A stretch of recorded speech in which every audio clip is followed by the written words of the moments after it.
안녕하세요 여러분, 반갑습니다. 아라쌤입니다. 오늘부터 드디어 새로운 단원을 공부하게 되었습니다. 우리 친구들 이전 단원 공부하느라고 너무 고생 많았죠. 오늘부터 공부하는 4단원 식물과 에너지 단원은요, 좀 긴장을 늦추고 수업을 들어도 될 것 같습니다. 오늘 식물과 에너지 단원의 첫 시간인데요, 무엇을 공부할 건지 학습 목표 통해서 확인해 볼게요. 오늘의 학습 목표입니다. 첫 번째, 식물의 광합성 과정을 설명할 수 있다. 두 번째, 식물의 잎을 관찰하여 광합성이 일어나는 장소와 광합성 산물을 확인할 수 있다. 오늘의 학습 주제는 바로 광합성입니다. 광합성 우리 친구들이 초등학교 때 이미 공부한 적이 있죠? 식물은 동물처럼 먹이를 찾아서 막 다닐 수 없기 때문에 스스로 양분을 합성합니다. 근데 이 과정에는 빛이 꼭 필요하기 때문에 빛 광자를 써서 우리가 광합성이라고 이야기하고요. 오늘 수업을 통해서 이 광합성의 재료로 무엇이 필요하고 그 결과 어떤 것이 만들어지는지에 대해 실험과 함께 공부해 보도록 하겠습니다. 그러면 오늘 공부할 광합성 영상을 통해서 먼저 만나볼게요.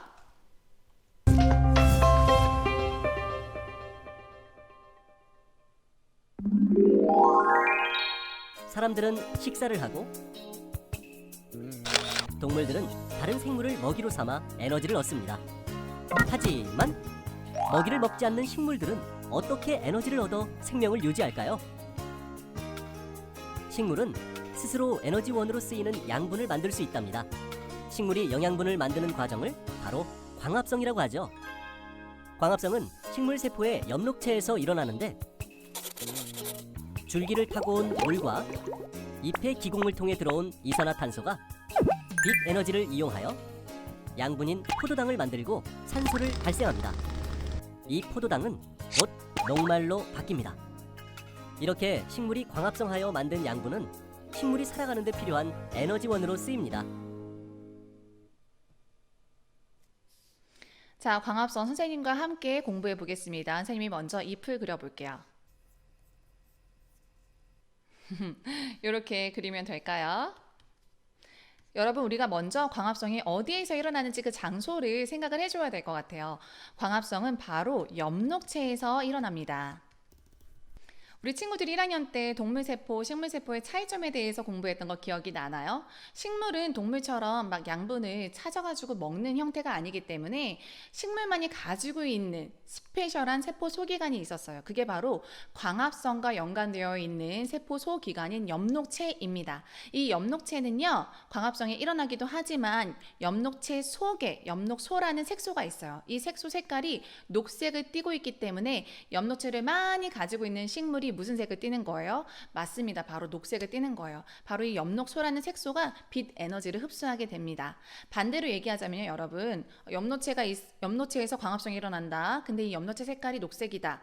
반대로 녹색을 띠고 있는 식물은 광합성을 하는 식물이다 라고 얘기할 수 있는 거예요. 자, 다시 광합성이 일어나는 장소 어디라고요? 맞습니다. 엽록체에서 일어나게 되는 현상이에요.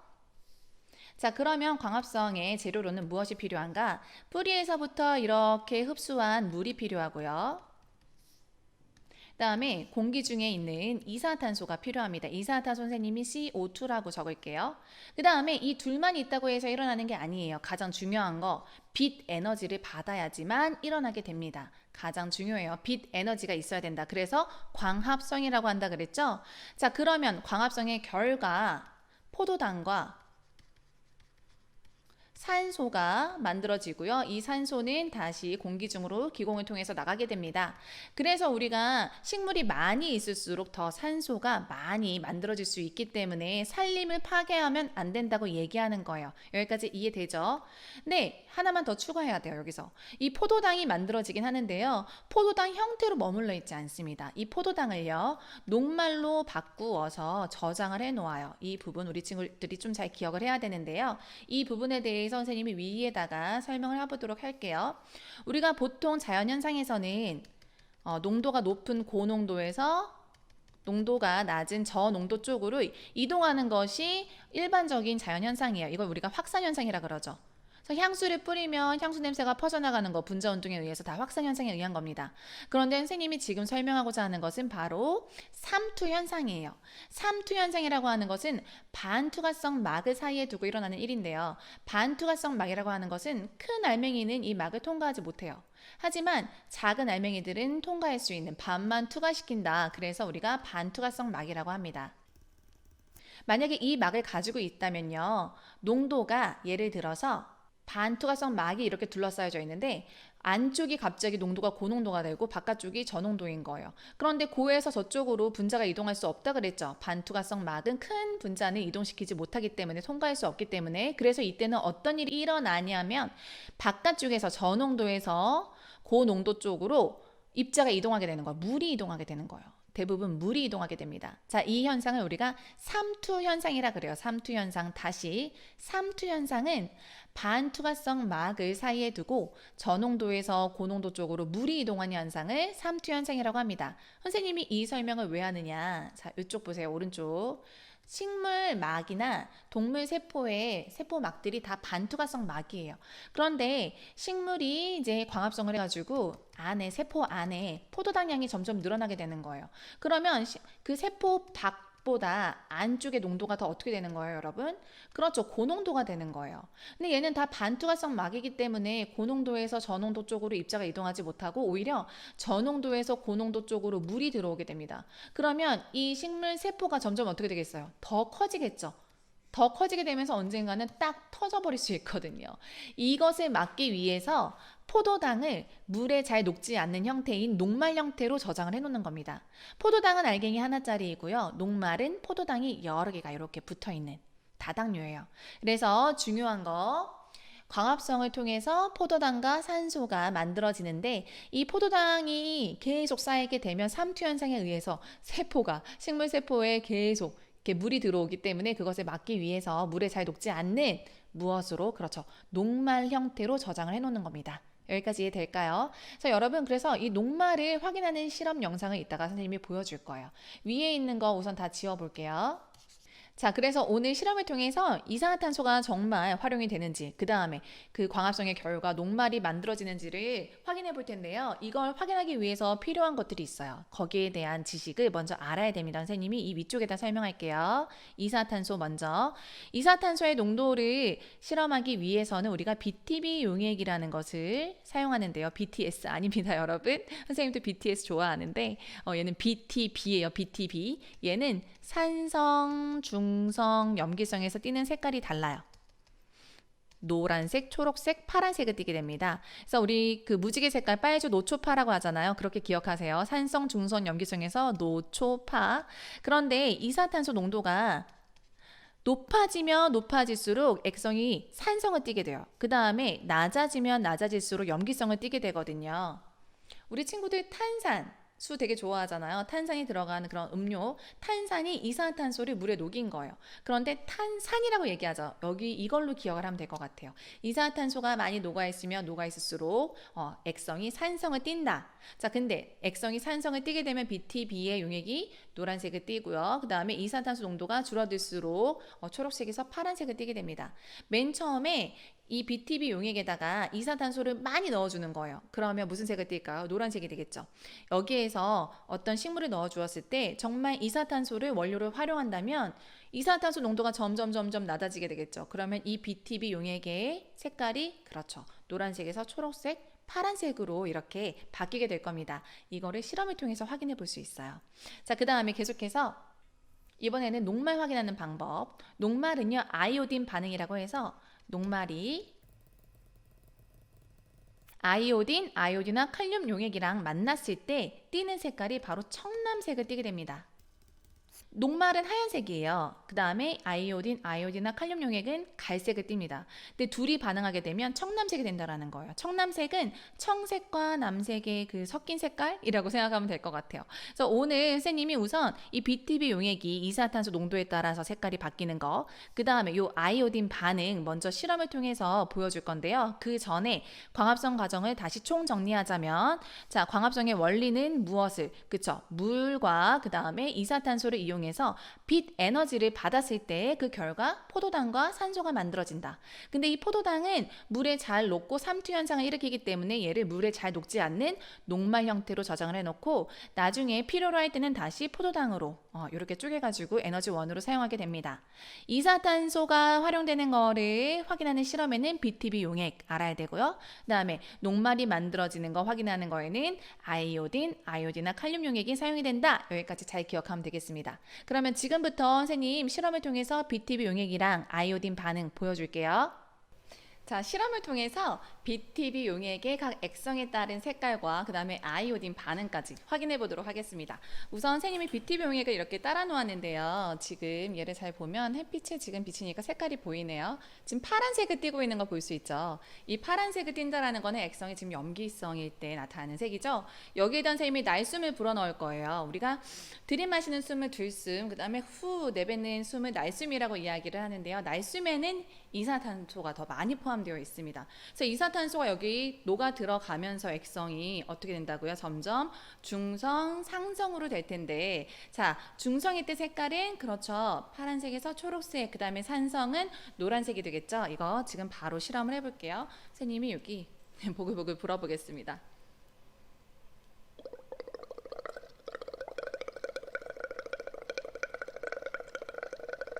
자, 지금 선생님이 조금 불었는데요. 색깔이 약간 녹색으로 바뀐 거 확인할 수 있죠. 여기에서 좀만 더 불어볼게요.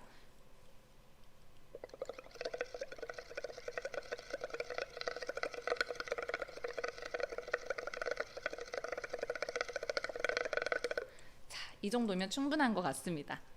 여기 보면은 선명한 이렇게 노란색이 된 걸 확인할 수 있죠. 그래서 우리가 날숨을 불어넣었다, 산성이다, 그러면 BTB 용액이 이렇게 노란색을 띠는구나 잘 기억을 하고요. 이번에는 선생님이 반대로 여기 녹여져 있는 이산화탄소를 빼볼 겁니다. 자, 빼게 되면 어떻게 될까요? 다시 액성이 지금 산성에서 중성, 염기성, 원래 색깔, 우리 맨 처음에 봤던 색깔인 파란색으로 되겠죠. 얘를 빼기 위해서 가열을 할 거예요. 자, 알콜 램프 등장. 이렇게 가운데, 그 다음에 점화를 해보겠습니다.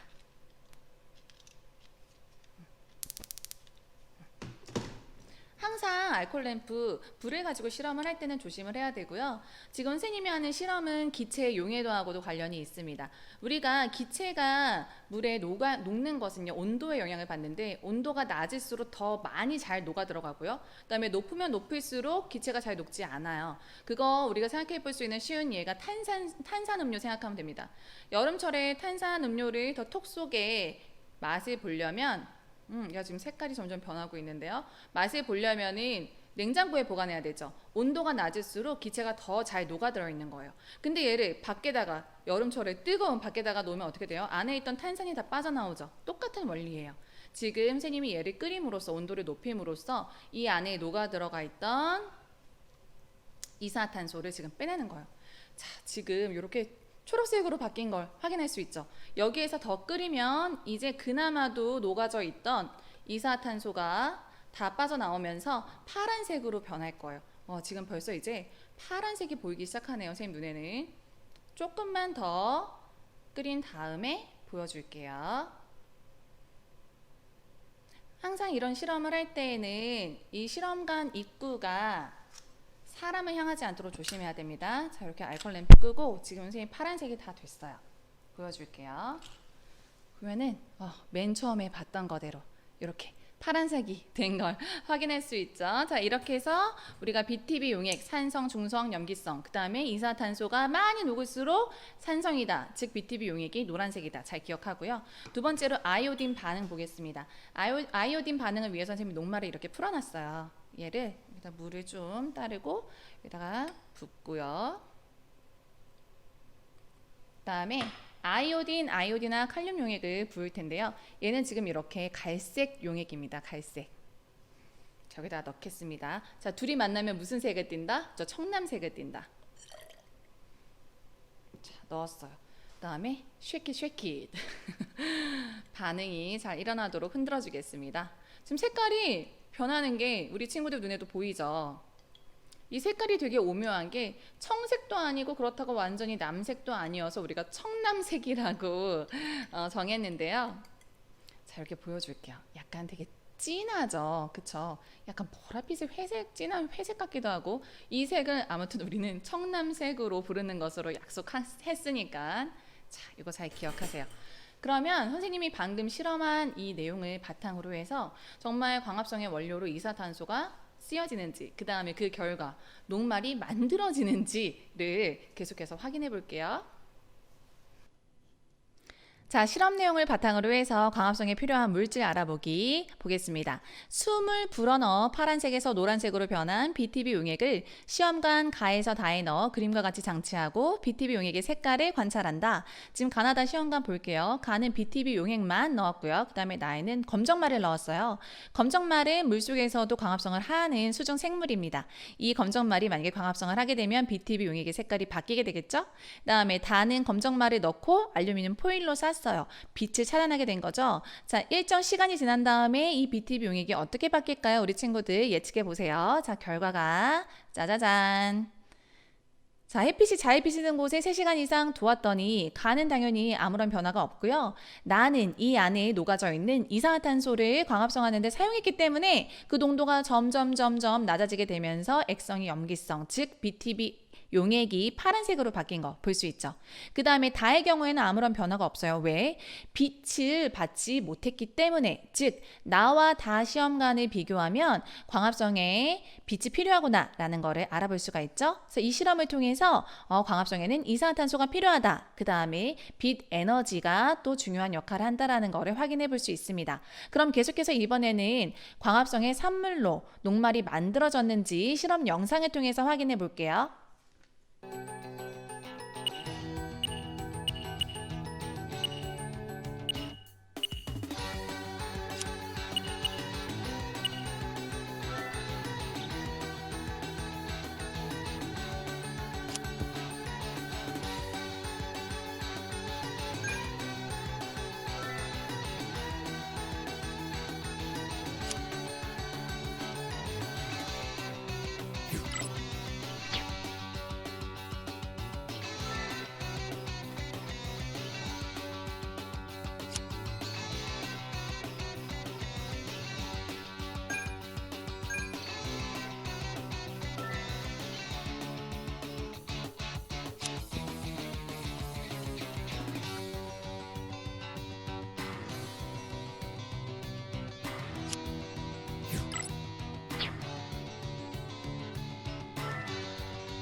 자, 이렇게 해서 오늘 광합성에 관련되어 있는 모든 내용을 실험 과정까지 함께해서 공부를 해보았습니다. 다시 총정리를 하자면요, 광합성의 원료는 무엇이 필요하다?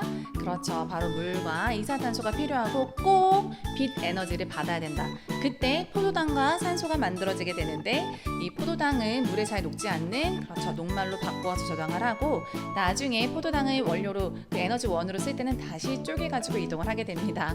이 내용 잘 기억하고요, 각각의 이산화탄소, 그 다음에 녹말 확인하기 위한 실험 내용까지 우리 친구들이 잘 정리하면 되겠습니다. 아, 그리고 하나 더, 광합성은 어디에서 일어난다고요? 맞습니다, 엽록체에서 일어난다. 여기까지 잘 기억하세요. 오늘은 말고 다음 시간에는 선생님 계속 오늘 말고 다음 시간에는 광합성이 일어나는 조건, 광합성이 더 잘 일어나는 조건에 대해서 공부해 보도록 하겠습니다. 우리 친구들, 선생님은 다음 시간에 볼게요. 안녕.